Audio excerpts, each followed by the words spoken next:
وواجب الوقت وفريضة الساعة اليوم. وإنني أقول كمقدمة وتمهيد لما أريد أن أصل إليه بإيجاز حول القضية الفلسطينية. أستطيع أن أقول meselesine de değinmek istiyorum. Bugün İslam'a, Müslümanlara yönlendirilen bu savaş sadece bir gruba karşı yönlendirilmiş bir savaş değil, bütün fırkalara yönlendirilmiş, bütün İslam'a yönlendirilmiş bir savaştır. Yani Filistin'deki savaştan bahsediyoruz. Oradaki Filistin'deki savaş ve bununla beraber diğer bölgelerdeki savaşlar sadece bir fırkaya yönlendirilmiş savaş değil, İslam'a karşı yapılmış bir savaştır. Yine Çin'deki Doğu Türkistan'daki kardeşlerimize, Hindistan'daki Müslüman kardeşlerimize ve diğer bölgedeki savaşlar İslam'a karşı açılmış savaştır. Bugün onların dayattığı birçok şey buna hizmet ediyor. Bu ister kültürel işgal olsun ya da diğer benzeri işgaller olsun. Bugün bizim üzerimize önemli ve çok önemli görevler düşmektedir. Yani alimler ümmetin başında, önünde olmak zorundadırlar. Çünkü alimler Allah Teala'nın şu emri içerisine girmektedirler. Allah'ın emrine, Allah'a, Resulüne ve ul emre itaat edin diyorlar. Buradaki ulul emirden kasıt bir hem siyasi lider olması hem de ilmi lider olan kişidir. Yani sadece siyasi değil, ilmi olan kişiler, yani ulema da Allah-u Teala'nın ulul emr dediği kişilerdir. O kapsam içerisindedir. Onun için bizler alimler olarak ümmetin önderleri olmak zorundayız. Bu ayetten elde ettiğimiz sonuç şu ki, dediğimiz gibi başınızda ki alimlerin yolunu takip etmek, onların yolunu sürdürmek, onların yolundan ardından gitmek zorundayız. Çünkü alimlerin görevi peygamberlerin görevleridir. Çünkü Resulullah sallallahu aleyhi ve sellem alimler peygamberlerin varisleridir diye buyurmuştur. Yani alimler peygamberlerin yolunu sürdüren kişilerdirler. Peygamberlerin varisidirler. Bu varis kelimesi sadece maddi bir veraset değil tabii ki. Buradaki veraset hem maddi hem manevi hem davet hem öncülük etmek hem cihatta olmak hem fikirde bir öncü olmak. Yani Resulullah sallallahu aleyhi ve sellem'le alakalı bütün sıfatların varisi olması manasına geliyor. Vahiy tamama ermiş, ancak dediğimiz gibi bu alimler, bütün alimler peygamberin varisidirler. Onun yolunu sürdürmek ve ona tabi olanlar da o ulemaya tabi olmak zorundadırlar. Çünkü Allah Teala indirilene ancak alimler daha iyi kavrayıp daha iyi anlatabilirler. Bugün bütün alimlerin bu görevi yerine getirmediğini söyleyemeyiz. Ancak bu görevi yerine getiren alimlerin de az olduğunu söyleyebiliriz. Maalesef İslam ümmeti fikrinde olanlar, İslam ümmetini benimseyip o İslam ümmeti için mücadele edenler az sayıdadırlar. Maalesef bununla beraber doğru İslam fikrine, müstakim İslam fikrine sahip olan alimler de azdırlar. Bunun için bizim üzerimize çok fazla görev düşmektedir. Sadece bir alanda değil, birçok alanda üzerimize görev düşmektedir. Bu sıkıntıya bir ilaç, bir deva bulmak zorundayız. Bununla beraber içtihat ve yenilikler anlamında da alimlerin bir üzerine görev düşmektedir. Çünkü bu bir eksikliği tamamlayan bir parçadır.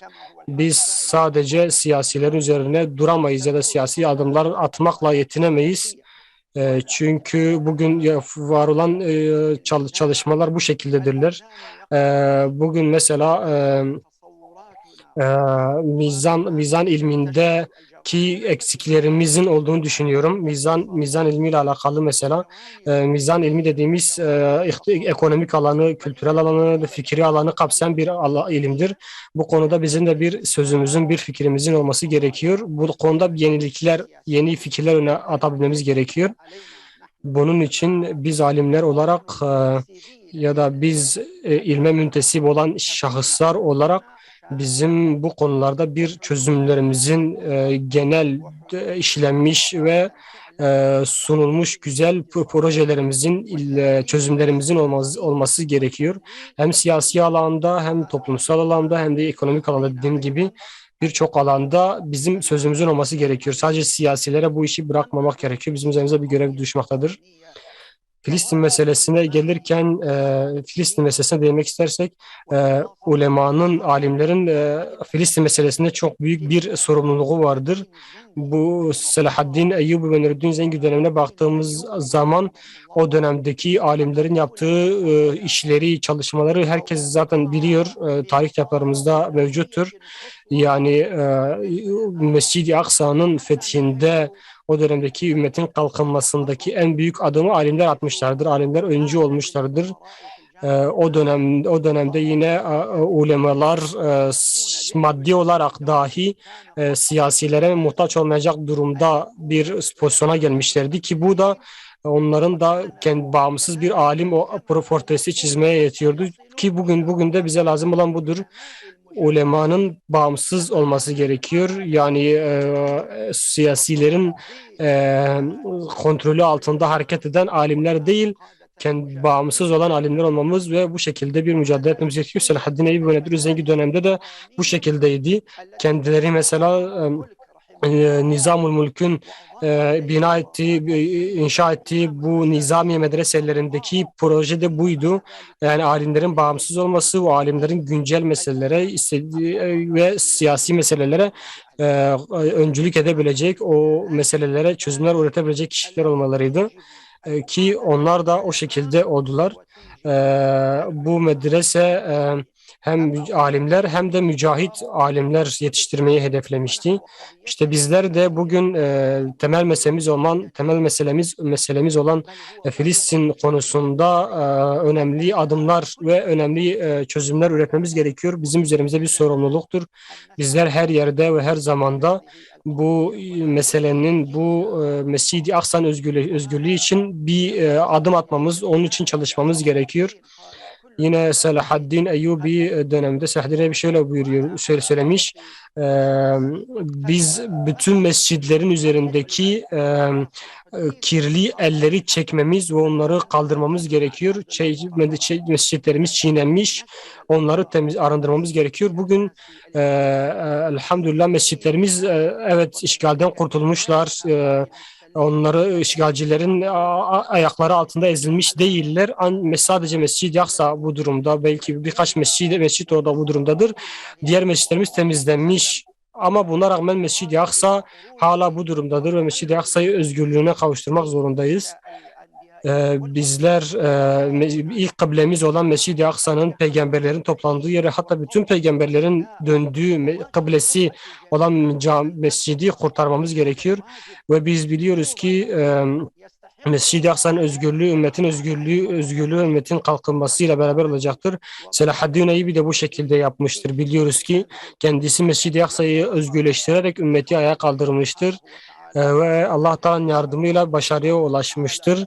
Allah Teala da ayet-i kerimesinde buyurduğu gibi eğer Allah'a yardım ederseniz size yardım eder. Yani bizim Allah'a yardım etmemiz gerekiyor ki Allah'ın yolunda mücadele etmemiz gerekiyor ki Allah Teala da bize yardım etsin.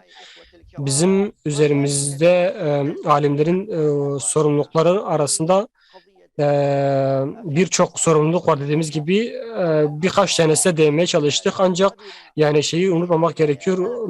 Mescid-i Aksa ve Filistin için alimlerin öncü olması, projeler ve çözümler üretmesi ve bu meseleye özel bir önem vermeleri gerekmektedirler. Bugün Mescid-i Aksa'nın alimlere ihtiyacı eskisinden çok daha fazladır. Yani bugün emirlerin, siyasilere duyduğu ihtiyaçtan daha fazla alimlere ihtiyaç duymaktadır. Bunun dışında bizim alimler olarak basında da yer almamız gerekiyor. Ya basını güçlendirmemiz, basında sürekli basını yönlendirmemiz gerekiyor. Çünkü bizler alimler olarak dediğimiz gibi ümmetin öncüleriyiz. O alanda da kendimiz bir şey yapmamız gerekiyor. E, Bugün yine de ayette buyurduğu gibi Mescid-i Aksa'ya daha önce girdiğiniz gibi tekrardan girip o Siyonistleri, o Yahudileri oradan kovacaksınız buyuruyor İsa suresinde. İşte bugün o tekrardan ikinci zafer geliyor inşallah. Onun için bizler de tekrardan girmemiz, tekrardan oraya şey yapmamız gerekiyor. Tekrardan bu mücadeleyi vermemiz gerekiyor. Dediğim gibi biz basın alanına hakim olmamız gerekiyor ki bugün basın çok önemli bir yer tutmaktadır. Yani bizim basındaki insanlara karşı bir kontrol, bir hakimiyet sağlamamız gerekiyor. Çünkü basın elimizde olursa, basın yanımızda olursa biz birçok çarpıtmaları, birçok yalanları, birçok dedikoduları engelleyip onları önüne geçebiliriz. Bu konuda da bir adım atmamız gerekiyor. Son olarak şunu söylemek istiyorum. Mescid-i Aksa'nın özgürlüğü, ümmetin özgürlüğüne ulaşması, Mescid-i Aksa'nın özgürlüğüne ulaşılması, Filistin'in özgürlüğüne ulaşması sadece ve sadece konuşmakla özgürleşmez. Bizim Selahaddin Eyyubi'nin ortaya koyduğu proje gibi ümmeti özgürleştirdiği gibi yani bizim de ümmeti özgürleştirmemiz gerekiyor. O sadece bir ırkı değil, bir cinsi değil, Arapları, Farsları, Türkleri, Kürtleri hepsini bir arada bulundurarak, hepsini bir araya getirerek ümmeti birleştirmiş ve bununla beraber ümmeti özgürleştirmiştir. Eğer milletler, ırklar özgürleşirlerse, birleşirlerse biz inanıyoruz ki Mescid-i Aksa'nın özgürlüğüne daha yaklaşmış oluruz. Çünkü bir şeye yaklaşmak, tek bir hedefte birleşmek bizi büyük hedefe daha çabuk ulaştırır. Yani büyük hedefimiz Filistin özgürlüğüdür. Resulullah sallallahu aleyhi ve sellem bunun için şöyle buyurmuştur. E, Bölgenin özgürlüğü dışarıdan gelir. Bir yerin özgürlüğü dışarıdan gelir. Siz Ürdün olarak siz Ürdün halkısınız. Diğerleri dışarıdandırlar. Biz olarak yani biz bütün ümmet olarak dışarıdan destek verebilir ve özgürleştirebiliriz. Sadece içeriden Müslümanların mücadele etmesiyle Filistin özgürleştirilemez. Bizim de dışarıdaki bütün halklar olarak destek verip Filistin'i özgürleştirmeye yardımcı olmamız gerekiyor. Bizim mesela bugün ne Suriye, ne Mısır, ne Irak ya da başka hiçbir ülkeye Filistin'e karşı mücadele etmesine izin verilmiyor ki bu da biliniyor ki bu ülkeler birleşirse Filistin'i özgürleştirebilir, Siyonistleri oradan def edebilirler. Onun için bu ülkelere karşı projeler üretiyorlar. Onları alaşağı etmeye ya da o ümmetin birleşmesine engel olmaya çalışıyorlar. Bunun için bizlerin de alimlerin birleşmesi, o medreselerin bina edilebilmesi, ümmetin birleşmesi için bizim de buna ulaşmamız için milleti, halkı birleştirebilmemiz gerekiyor. Çünkü bu Filistin özgürlüğü için atılması gereken en büyük ilk adımdır. Alimlerin dediği gibi atılması gereken adımlara bir şey vacipse onun için gerekli adımlar da vaciptir. Bunun için bunu yapmamız gerekiyor. Yine teşekkür etmek istiyorum şu an programı düzenleyenlerden. Allah razı olsun diyorum. Allah'a emanet olun inşallah.